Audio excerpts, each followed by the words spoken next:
سامنے کھڑا نوجوان رسمی مسکرا کے بولا، آپ سیکیورٹی گارڈ کی جاب کے لیے آئے ہیں؟ جی، اس نے اس بات میں سر ہلایا۔ مالا نے اچنبھے سے اسے دیکھا۔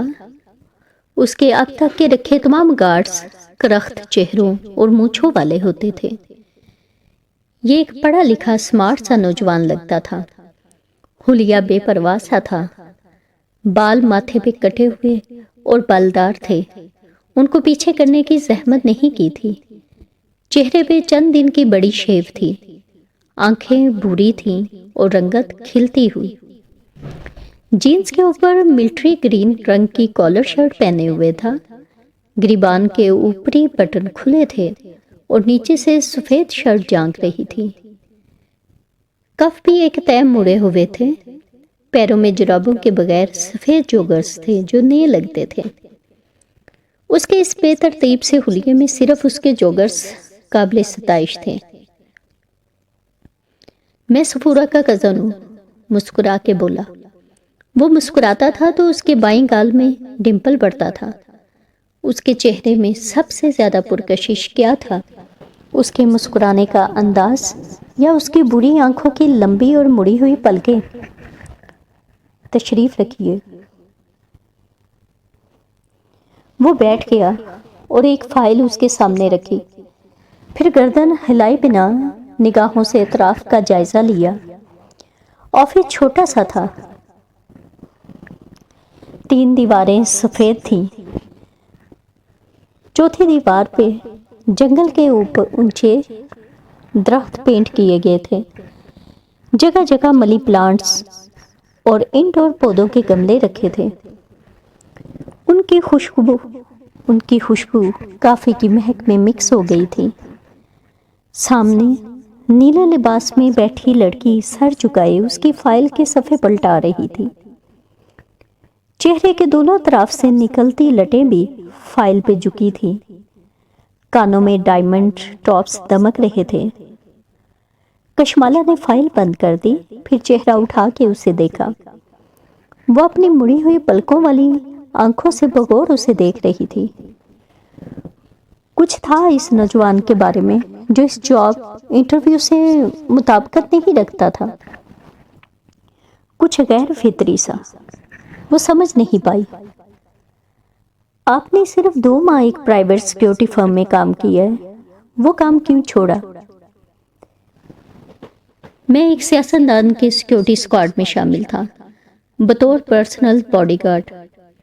ٹائمنگ مشکل تھی۔ میں ساتھ ساتھ اپنے بزنس پلان پہ بھی کام کر رہا تھا۔ 2 چیزیں مینج کرنا مشکل تھا۔ کس چیز کا بزنس کر رہے تھے آپ؟ وہ سیٹ پہ ٹیک لگائے اسپاٹ انداز میں پوچھ رہی تھی۔ جوڑے سے نکلی 2 لٹیں اس کے چہرے کے دونوں طرف کو چھو رہی تھی۔ میں پروفیشنل فوٹوگرافر ہوں۔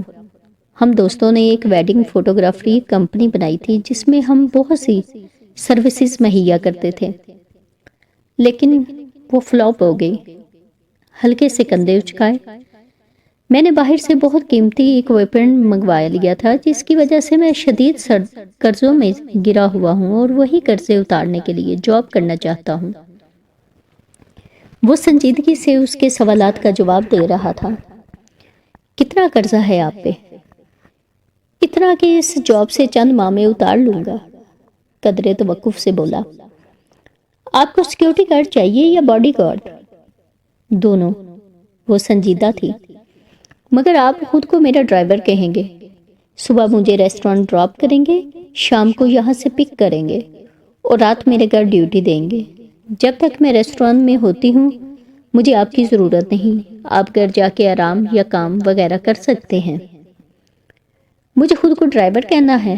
وہ جیسے سمجھا نہیں تھا۔ کشمالا نے غیر آرام دہ انداز میں پہلو بدلا۔ میں اپنے رشتہ داروں کے ساتھ رہتی ہوں۔ باڈی گارڈ کے لفظ سے وہ انکمفرٹیبل ہو جائیں گے۔ کیا ان کو معلوم نہیں کہ آپ کو سیکیورٹی تھریٹ ہے؟ وہ اس کی آنکھوں میں جھانک کے بولا۔ اس نے نفی میں سر ہلایا۔ ویسے نیچر آف تھریٹ کیا ہے؟ کشمالا نے جواب نہیں دیا۔ وہ گردن موڑ کے کھڑکی کے باہر دیکھنے لگی۔ آسمان اندھیر ہوتا جا رہا تھا۔ وقفے وقفے سے بادل گرج رہے تھے۔ کیف نے کھنکار کے وضاحت کرنی چاہیے۔ نیچر آف تھریٹ یعنی مجھے معلوم ہے نیچر آف تھریٹ کیا ہوتا ہے، مگر میں ابھی اس بارے میں بتانا ضروری نہیں سمجھتی۔ حفاظت کرنے کے لیے یہ ضروری ہے کہ مجھے خطرے کی نوعیت کا علم ہو، اور اگر علم نہ ہو تو؟ اس نے سبز آنکھیں گھما کے کیف کو دیکھا۔ کیف نے گہری سانس لے کے ہلکے سے کندھے اچکائے۔ میں تب بھی آپ کی حفاظت کروں گا، میں نے صفورہ سے وعدہ کیا ہے۔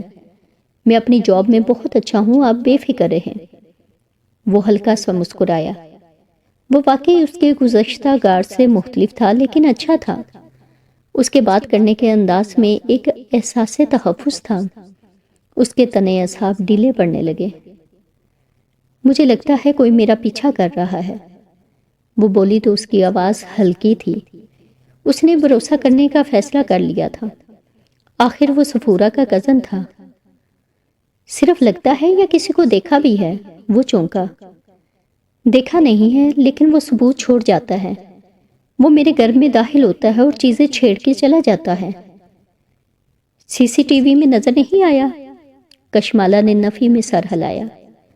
ممانی ان کے خلاف ہیں، صرف گیٹ پہ سی سی ٹی وی لگا ہوا ہے، باقی گھر میں وہ لگوانے نہیں دیتی، ان کی پرائیویسی ڈسٹرب ہوتی ہے۔ آپ نے خفیہ کیمرے لگوانے کا نہیں سوچا؟ مجھے یہ اچھا نہیں لگتا کہ میں کسی کے ساتھ رہوں اور اس کے پیٹھ پیچھے چھپ کے کچھ ایسا کروں جو اس کو نہیں پسند، اور میں نہیں چاہتی کہ انہیں معلوم ہو کہ مجھے کوئی مسئلہ ہے، خاندان میں باتیں ہوں گی۔ آپ کی کسی سے دشمنی ہے؟ وہ سوچتے ہوئے پوچھ رہا تھا۔ وہ اداسی سے مسکرا دی۔ میں ایک انتہائی بے ضرر انسان ہوں کیف، میں صرف کام کرتی ہوں اور کچھ نہیں۔ کسی کو مجھ سے کیا مسئلہ ہو سکتا ہے؟ وہ خاموشی سے اسے دیکھے گئی۔ ذہن کے پردے پہ وہ فوٹو البم آ گیا اور چھٹے صفحے پہ رکھی تصویر۔ آپ کو خود کیا لگتا ہے کوئی آپ کے پیچھے کیوں پڑا ہوا ہے؟ کشمالہ نے کندھے اچکائے۔ شاید مجھے مارنے کے لیے، لیکن ابھی تک مارا نہیں ہے۔ وہ اس کی بات پہ چونکی۔ کیف اپنی جگہ سے اٹھا اور ہاتھ بڑھا کے کھڑکی کے پٹ کھول دیے، پھر باہر کی طرف اشارہ کیا۔ آپ روز اس کھڑکی میں بیٹھ کے کام کرتی ہیں، سامنے ایک کمرشل مارکیٹ ہے، اس کی کسی بھی عمارت کی کھڑکی سے آپ کو شوٹ کرنا بہت آسان ہے۔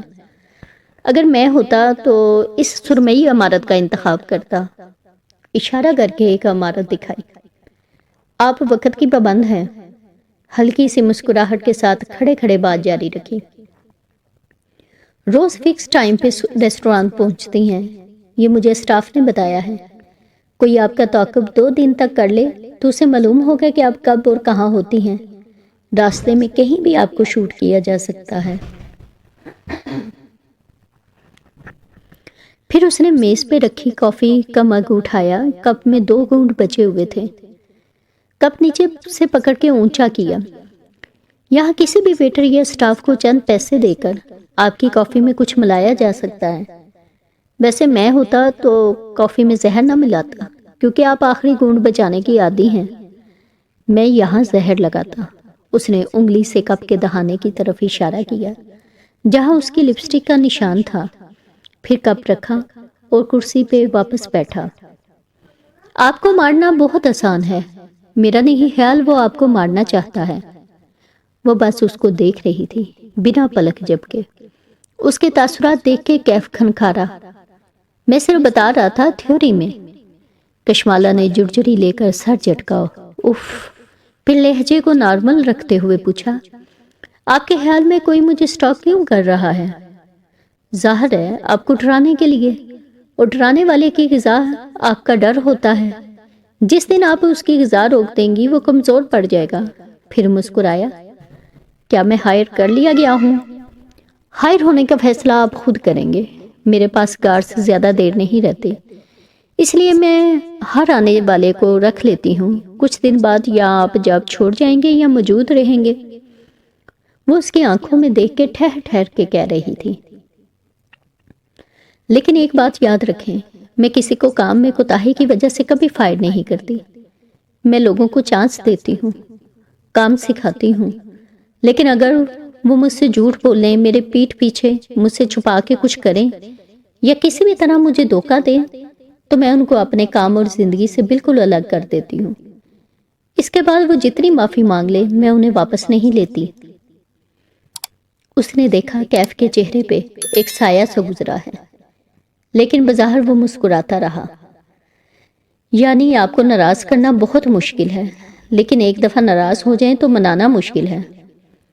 مشکل نہیں، ناممکن ہے، وہ ہلکا سا مسکرا دی۔ کیف نے بظاہر مسکراتے ہوئے تھوک نکلا۔ یہ وہ وقت تھا جب وہ اسے بتا سکتا تھا کہ وہ وہاں کیوں آیا ہے۔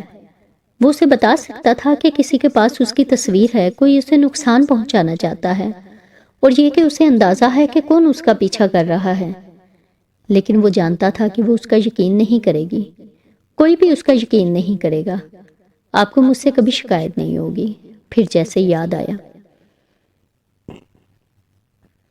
آپ کے گارڈز بار بار جاب کیوں چھوڑ دیتے ہیں؟ آپ جان جائیں گے۔ وہ لیپ ٹاپ اٹھاتے ہوئے اٹھ کھڑی ہوئی۔ اسے ظہیر سے ملنا تھا۔ وہ دونوں ساتھ ساتھ آفس سے باہر نکلے۔ وہ آگے بڑھ گئی اور وہ وہیں رک کے موبائل کے بٹن دبانے لگا۔ وائٹ ہیئر نام کی ایک چیٹ نکال لی۔ اس نے مجھے ہائر کر لیا ہے۔ یہ تو بہت آسان تھا۔ اس کی انگلیاں ٹائپ کر رہی تھیں۔ ظہیر کا آفس ٹیرس کے دوسری طرف تھا۔ درمیان میں چند کرسیاں میزیں رکھی تھیں۔ وہ وہیں بیٹھ گئی اور سفورہ کو کال ملائی۔ میں نے تمہارے کزن کو ہائر کر لیا ہے۔ گردن اٹھا کے آسمان کو دیکھا۔ سیاہ بادل دور دور سے اس کے سر پہ اکٹھے ہو رہے تھے۔ لگتا تھا آج برس برس کے اوشن کو بہا لے جائیں گے۔ گڈ، سفورہ اپنے مخصوص انداز میں بولی۔ اچھا سنو، وہ کوئی غلطی کرے تو اس کو ایسے ہی ٹریٹ کرنا جیسے باقی ملازمین کو کرتی ہو۔ میرا کزن ہونے کا ناجائز فائدہ نہ اٹھانے دینا۔ اس کو بزنس کا شوق ہے لیکن وہ کبھی ترقی نہیں کرے گا۔ اس کے لیے بھی بہتر ہے کہ وہ تمہارے پاس نوکری کرتا رہے۔ اچھا مالا سنو، سفورہ رکی، توقف کیا۔ مالا ابھی تک گردن اٹھائے آسمان کو دیکھ رہی تھی۔ آدھا ریسٹوران اوپن ایئر تھا۔ بارش ان کے لیے اچھی ثابت نہیں ہوتی تھی۔ میں نے سنا ہے ظہیر نے اوشن کو بیچ دیا ہے۔ بجلی زور کی چمکی عین اس کے سر کے اوپر۔ کیا؟ بادل اتنی زور سے گرجے کہ زمین دہل گئی۔ ایوب بتا رہا تھا کہ ظہیر نے کسی لبنانی فوڈ چین کو اوشن بیچ دیا ہے۔ اس نے تمہیں اعتماد میں نہیں لیا۔ تمہیں کوئی غلط فہمی ہوئی ہوگی۔ ایسا نہیں ہو سکتا۔ وہ ایک دم کھڑی ہوئی۔ اسی پر بارش برسنے لگی جیسے اوپر سے کسی نے پانی کا تھال الٹ دیا ہو۔ وہ تیز تیز چلتی ظہیر کے آفس میں داخل ہوئی۔ اس کی ہیلز گیلے نشانوں کی قطار اپنے پیچھے چھوڑتی جا رہی تھی۔ ظہیر نے سر اٹھا کے دیکھا۔ مالا کے بال نم تھے اور چہرے پہ پانی کے قطرے تھے۔ آواز اونچی تھی۔ میں کیا سن رہی ہوں؟ ہتھیلیاں میز کے کناروں پہ رکھے وہ بنا پلک جھپکائے اسے دیکھ رہی تھی۔ تم نے اوشن بیچ دیا ہے؟ غصہ نہیں تھا، بے یقینی تھی، حیرت تھی۔ آفس کی کھڑکی کے شیشے پہ تڑ تڑ بوندیں برس رہی تھی، گویا آسمان سے برستے پتھر ہو اور ہر پتھر پہ کسی کا نام لکھا ہو۔ ظہیر چند لمحے اسے دیکھتا رہا، پھر گردن موڑ کے کھڑکی کو دیکھنے لگا۔ ہاں، میں نے ایک لبنانی گروپ کے ساتھ ڈیل کی ہے۔ وہ چند لمحے ہل نہیں سکی، نہ پلک جھپکی، نہ سانس لیا۔ اس کے ذہن نے بات کو جذب ہی نہیں کیا تھا۔ تم نے کیا کیا ہے؟ میز سے ہاتھ ہٹائے سیدھی کھڑی ہوئی۔ میرے کچھ ذاتی مسئلے چل رہے ہیں، مجھے پیسے چاہیے تھے۔ سوری میں تمہیں پہلے نہیں بتا سکا۔ پیچھے دروازہ کھلنے کی آواز آئی، ساتھ ہی شناسا مردانہ آواز۔ باس، آپ کا فون باہر گرا ہوا تھا، مسلسل بجے جا رہا ہے۔ کہنے والا خود ہی خاموش ہو گیا، آگے آیا اور میز پہ کشمالا کا فون رکھ کے واپس ہو گیا۔ تم مجھے بتائے بغیر ایسا کیسے کر سکتے ہو؟ وہ اسی طرح ظہیر کو بے یقینی سے دیکھ رہی تھی۔ کیوں؟ انہوں نے اپنا سٹاف لانا ہے، مالا میں ہر ایک کی ذمہ داری نہیں لے سکتا۔ سب اپنا کچھ نہ کچھ کر سکتے ہیں۔ وہ قدرے جھنجھلایا۔ میں نے کہا نا مجھے پیسے چاہیے تھے، بہت ضروری۔ ظہیر تم مجھے بتائے بغیر ایسے کیسے کر سکتے ہو؟ اس کو لگا اسے سانس نہیں آ رہا۔ میں کر سکتا ہوں، میں ریسٹورانٹ کا مالک ہوں۔ ہمارے درمیان کبھی کوئی ایسی بات نہیں طے ہوئی تھی جس سے میرا یہ حق سلب ہو جائے۔ مالک؟ تم مالک ہو؟ ظہیر، میں نے یہ ریسٹورانٹ بنایا ہے تمہارے ساتھ، اپنے انہی ہاتھوں سے، اور تم نے 1 منٹ میں اس کو بیچ بھی دیا۔ اس نے خود کو بولتے سنا، اور تب کسی اڑتے تیر کی طرح ایک فکرہ ذہن میں پیوست ہو گیا۔ وہ اپنا سٹاف لائیں گے؟ تم یہ کہہ رہے ہو کہ میں اور ہمارا سٹاف ہم سب جاب لیس ہو گئے ہیں؟ وہ 2 قدم پیچھے ہوئی اور بے یقینی سے اسے دیکھا۔ ظہیر کے چہرے پہ ملال ابھرا۔ مالا، تم اتنی قابل، اتنی ٹیلنٹڈ ہو، تم کچھ بھی کر لو گی یار، میرا مسئلہ سمجھو۔ وہ کچھ اور بھی کہہ رہا تھا لیکن اسے کچھ سنائی نہیں دے رہا تھا۔ وہ ظہیر کے آفس سے نکلی تو ذہن شل تھا۔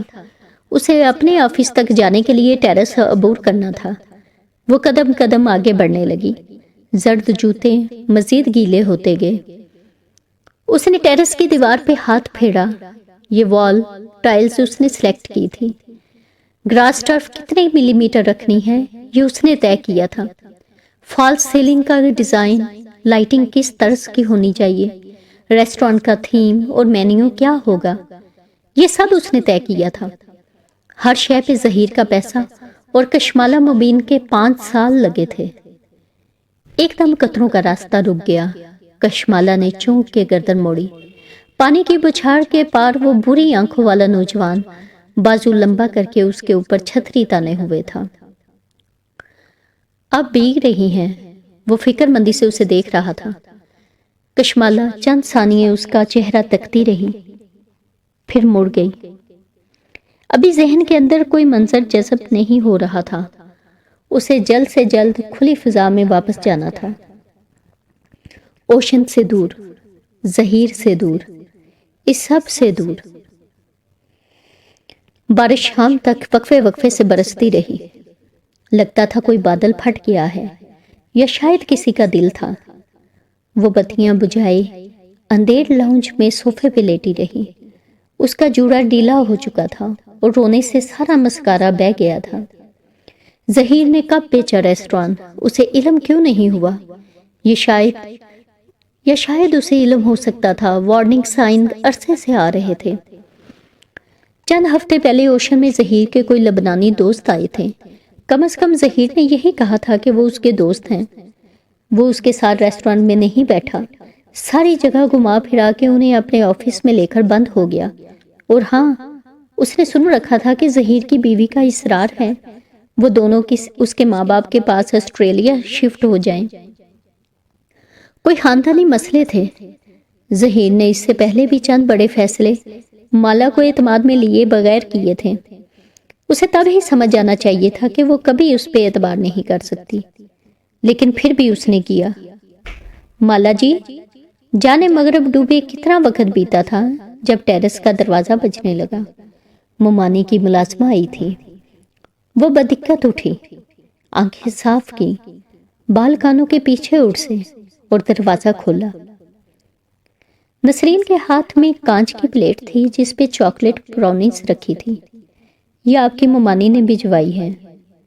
نیچے نگینا آنٹی آئی ہوئی ہیں، اور ہاں، آپ کا فون آف ہے۔ آپ کی امی جی کی کال آئی تھی، پریشان تھی، ان کو کال کر لیں۔ جلدی جلدی بتا کے وہ مڑی، پھر واپس پلٹی۔ اور ٹیرس کی لائٹ تو جلا دیں۔ وہ چونکی۔ اس نے واقعی آج کوئی بتی نہیں جلائی تھی۔ باہر اندھیرا پھیل چکا تھا۔ وقت کا احساس ہی ختم ہو گیا تھا۔ براؤنیز کی پلیٹ اس نے سینٹر ٹیبل پہ رکھی اور خود وضو کرنے چلی گئی۔ قضا نماز ادا کی اور وہی جائے نماز پہ زمین پہ بیٹھ گئی۔ آنکھوں سے آنسو ٹپ ٹپ پھر سے گرنے لگے۔ میرے ساتھ یہ کیوں ہوا ہے اللہ تعالیٰ؟ میں لوگوں کے دل نہیں دکھاتی، زکوٰۃ ادا کرتی ہوں، صدقے دیتی ہوں، میں تو چونٹی تک کو نہیں مارتی، پھر بھی میری جاب چلی گئی۔ اتنا بڑا سیٹ بیک۔ دعا کے لیے ہاتھ اٹھائے، لیکن کیا دعا مانگے؟ میں اب کہاں سے شروع کروں دوبارہ؟ اسکوائر 1 سے 5 سال میں نے اس شہر میں اوشن کو سیٹ کیا، اپنی ایک سوشل لائف بنائی، اور ایک ہی دن میں سب ملیا میٹ ہو گیا۔ نظریں اندھیر لاؤنج میں نصب بک شیلف تک اٹھی۔ اوپر سے پتہ نہیں کون میرے پیچھے پڑا ہوا ہے۔ میں کیا کروں اللہ تعالیٰ؟ وہ واپس صوفے پہ آ بیٹھی۔ روئی روئی آنکھیں میز پہ رکھی براؤنیز پہ جمی تھی۔ صبح تک وہ ایک بہت اچھی جاب کی مالک تھی۔ وہ ایک نیا بزنس پلان کرنے جا رہی تھی۔ اس کے پاس گھر جانے کا وقت بھی نہیں ہونا تھا۔ زندگی مصروف اور پر امید تھی۔ شام ہونے سے پہلے وہ جاب لیس تھی۔ اس نے کھڑکی سے باہر پھیلے اندھیرے کو دیکھا۔ اس وقت وہ ہمیشہ ریسٹورانٹ میں ہوتی تھی۔ یہ گہما گہمی کا وقت ہوتا تھا، لیکن آج وہ واپس زیرو پہ پہنچ کے گھر بیٹھی تھی۔ وہ میٹھے کی شوقین نہیں تھی۔ یہ الگ بات تھی کہ وہ بیکری بنانا چاہتی تھی، لیکن وہ ان لڑکیوں میں سے نہیں تھی جن کو چاکلیٹ اور آئس کریم خوش کر دیتی ہیں۔ ذرا سا میٹھا کھانے پہ بھی اسے پانی کا گھونٹ بھر کے اس کے ذائقے کو ختم کرنا پڑتا تھا۔ لیکن جہاں آج اتنا سب کچھ غلط ہو چکا تھا، وہاں براؤنی سے ہی صحیح۔ اس نے ایک ٹکڑا اٹھا لیا اور بائٹ لی۔ میٹھی سی کرواہٹ منہ میں گھل گئی۔ پھر اس نے موبائل آن کیا۔ ماں کے میسیجز آئے ہوئے تھے۔ اس نے کال بیک کی۔ کیسی ہے میری بیٹی؟ ماں کی آواز سے ہی کھل اٹھی۔ فون کیوں نہیں اٹھا رہی تھی؟ بس میں کام میں بزی تھی۔ تمہاری ممانی تو کہہ رہی تھی شاید سوئی پڑی ہو، آج بتیاں بھی نہیں جلائیں۔ اوف، لاہور تک بتا دیا انہوں نے کہ مالا نے بتی نہیں جلائی۔ میں کام کر رہی ہوں ماں، وہ جھنجھلائی۔ ماں خاموش ہو گئی۔ تم نے آج ظہیر کو اپنا کوئی نیا بزنس پلان دینا تھا، اس کا کیا بنا؟ اس کے حلق میں آنسوؤں کا پھندا پڑ گیا۔ آواز آہستہ ہو گئی۔ آپ نے دعا مانگی تھی؟ ہاں بیٹے، میں نے دعا مانگی تھی کہ وہ ہو جو تمہارے حق میں بہتر ہو۔ اس نے سر کی آواز کے ساتھ گیلی سانس ناک سے اندر کھینچی۔ اصل میں کام نہیں بنا، ظہیر انٹرسٹڈ نہیں ہے۔ آواز کو نارمل بنانے کی کوشش کی، بلکہ وہ شاید باہر شفٹ ہونے کا سوچ رہا ہے۔ کہہ رہا تھا شاید ریسٹورانٹ بھی بیچ دے۔ وہ اتنی جلدی اتنی بڑی بات نہیں بتا سکتی تھی، اس میں ہمت نہیں تھی۔ ایک لمحے کے لیے ماں خاموش ہو گئی۔ مالا، ان کی آواز ویسے ہی پرسکون تھی۔ اس نے تمہیں بتائے بغیر ریسٹورانٹ بیچ دیا ہے نا؟ مالا کی آنکھوں سے زاروں کو تار آنسو گرنے لگے۔ اس نے بدقت لبوں پہ ہاتھ رکھ کے سسکی اندر روکی۔ کیسے پتا چل جاتا ہے ماں کو ہر بات کا؟ دفع کرو اس کو، تم گھر آ جاؤ، عزا کی شادی بھی ہے نا، مل کے اٹینڈ کریں گے۔ انہوں نے بڑے تحمل سے بات بدلی تھی۔ ماں کو اس کے کام کی کامیابی یا ناکامی سے کبھی فرق نہیں پڑا تھا۔ ان کو بس 2 چیزوں کی فکر ہوتی تھی، ان کے بچوں نے نماز پڑھی یا ان کے بچوں نے کھانا کھایا۔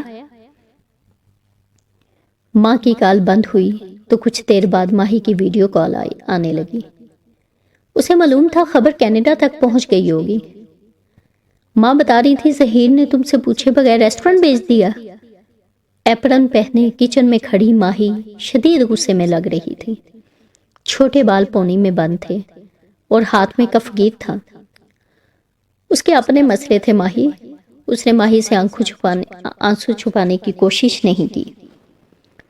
مسئلے کی ایسی کی تیسی، اور تم ایسے ہی نہ جاب چھوڑ دینا، ریسٹورانٹ کی 2-4 کھڑکیاں توڑ کے آنا، اور میں تو اس ظہیر کو پاکستان میں ایسا بدنام کروں گی تم دیکھنا۔ میرے ساتھ اس کے کچھ رشتہ دار ایڈ ہیں فیس بک پہ، یا اپنے خاندان میں کسی کو منہ دکھانے کے قابل نہیں رہے گا، میں بتا رہی ہوں۔ ماہی کفگیر گما گما کے کہہ رہی تھی۔ اس کا بس نہیں چل رہا تھا وہیں سے ظہیر کا سر توڑ دے۔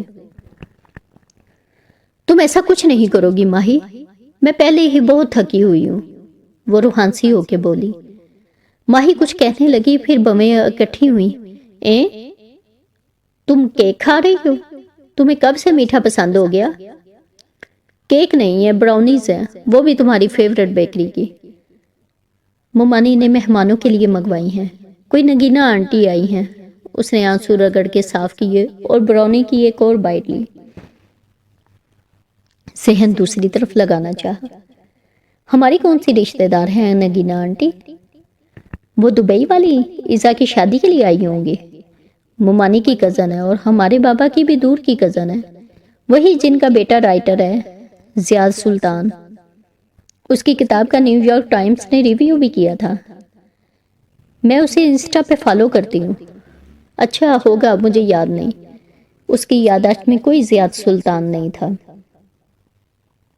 اوہو، یاد کرو، سہیل کی شادی پہ ہم ان سے ملے تھے جب اس کمبخت پارلر والی نے میرے بال خراب کر دیے تھے۔ ماہی کا پسندیدہ لفظ کمبخت تھا۔ کوئی اچھا لگتا تو دیکھو کمبخت کتنا اچھا لگ رہا ہے، کوئی برا لگتا تو وہ ہے ہی کمبخت۔ ویسے مجھے پتہ ہے نگینا آنٹی اپنے بیٹے کے رشتے کے لیے آئی ہیں پاکستان۔ ایزا کی شادی کا تو صرف بہانہ ہے۔ تم کیسے کرتی ہو یہ ماہی؟ کینیڈا کے ایک چھوٹے سے گاؤں میں بیٹھ کے تمہیں کیسے سارے پاکستان کی خبریں مل جاتی ہیں؟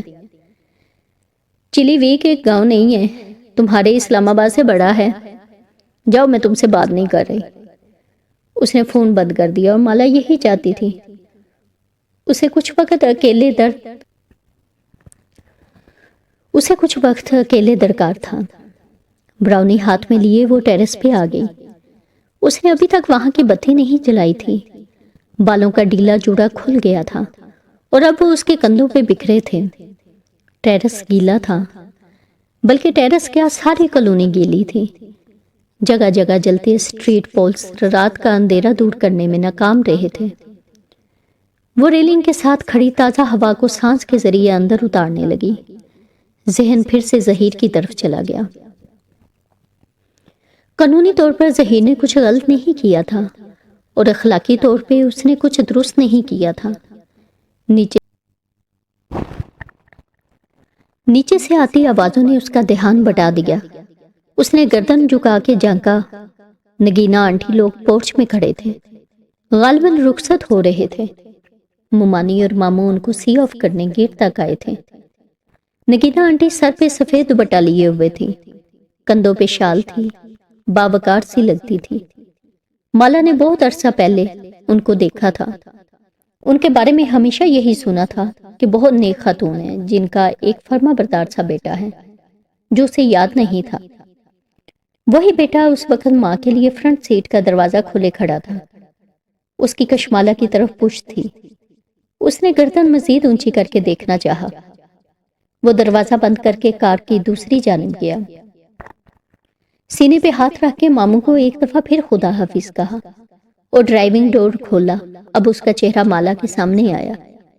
وہ کافی دراز قد تھا، بال سلیقے سے سیٹ تھے، جینز پہ سفید ڈریس شرٹ پہن رکھی تھی جس کے آستین کف سے فولڈ کیے ہوئے تھے، ساملی رنگت اور پرکشش نقوش، ایسے کہ نگاہ نہیں ٹھہرتی تھی۔ وہ تھوڑی دیر کے لیے اپنے سارے مسئلے بھول کے اس کو دیکھے گئی۔ ٹال، ڈارک اینڈ ہینڈسم، اس کے ذہن میں یہی الفاظ آئے تھے۔ تو یہ تھا زیاد سلطان۔ انٹرسٹنگ۔ دروازہ کھولتے ہوئے زیاد کی نظر اوپر اٹھی، جیسے اسے احساس ہو گیا تھا کہ کوئی اسے دیکھ رہا ہے۔ وہ جو ایک ہاتھ ریلنگ پہ جمائے دوسرے سے براؤنی کھا رہی تھی، گڑبڑا کے جلدی سے پیچھے ہوئی۔ دل زور سے دھڑکا۔ اف، کتنا برا لگا ہوگا، مگر نہیں۔ ٹیرس اندھیرے میں ڈوبا ہوا تھا، زیاد کو نظر نہیں آیا ہوگا۔ ہاں ٹھیک ہے، اس نے خود کو تسلی دی۔ گاڑی کے ٹائر باہر نکلنے کی آواز آئی تو وہ واپس سیدھی ہوئی، پھر ٹیرس کی بتی جلائی اور اندر آ گئی۔ آپ آج جلدی میں چلے گی اس لیے پوچھ نہیں سکا۔ اندر آ کے موبائل اٹھایا تو کیف کا میسج سامنے تھا۔ صبح کتنے بجے آؤں کام پہ؟ ذرا دیر کے لیے وہ اپنا غم بھولی تھی، ایک دم سے سب تازہ ہو گیا۔ اس نے 9 بجے لکھ کے بھیج دیا۔ اسے صبح ایک دفعہ پھر اوشن جانا تھا۔ وہ صوفے پہ آلتی پالتی کیے بیٹھی اور لیپ ٹاپ گود میں رکھ لیا۔ اسے وہ کانٹریکٹ پڑھنا تھا جو ظہیر نے اس کے ساتھ کیا تھا۔ اسے یاد تھا کہ وہ بنا 3 ماہ کے نوٹس کے اسے جاب سے نہیں نکال سکتا تھا، اور اگر وہ نکالتا تھا تو اسے کتنا مداوا بڑھنا تھا۔ وہ ظہیر سے لڑائی نہیں کرے گی، نہ وہ اس پہ چیخے گی یا اس کو الزام دے گی، یہ اس کی فطرت میں نہیں تھا، لیکن وہ اس سے اپنا حق ضرور لے گی۔